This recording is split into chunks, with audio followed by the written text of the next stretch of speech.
Thème: les conditions doctrinales pour demeurer dans la grâce de Dieu. La Bible est claire. La grâce de Dieu n'est pas automatique. Elle est accordée à ceux qui marchent selon ses conditions. Dans 2 Jean chapitre 1, versets 5 et 10, l'apôtre Jean nous rappelle 2 exigences fondamentales. Demeurer dans la vérité et s'aimer les uns les autres. Ces 2 éléments vont toujours ensemble. On ne peut pas prétendre aimer Dieu sans garder la vérité, et on ne peut pas défendre la vérité sans marcher dans l'amour. Lorsque l'une de ces conditions est rejetée, les conséquences sont graves. Les bénédictions de Dieu disparaissent du milieu de l'Église, car Dieu ne soutient pas un peuple qui déforme sa parole ou qui marche sans amour. Dieu nous appelle à garder ses commandements.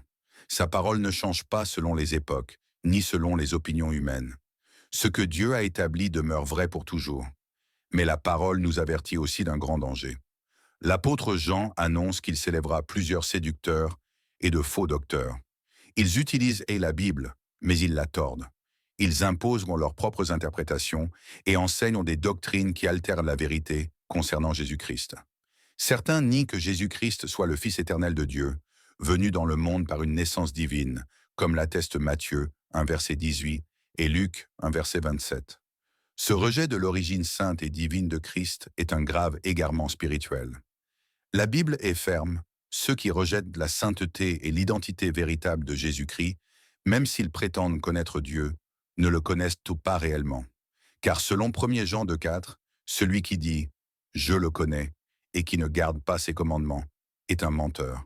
En conclusion, Dieu appelle son Église à la vigilance. Demeurer dans la vérité, marcher dans l'amour, rester attaché à la doctrine saine concernant Jésus-Christ. C'est à ces conditions que la grâce, la miséricorde et la paix de Dieu demeurent parmi nous.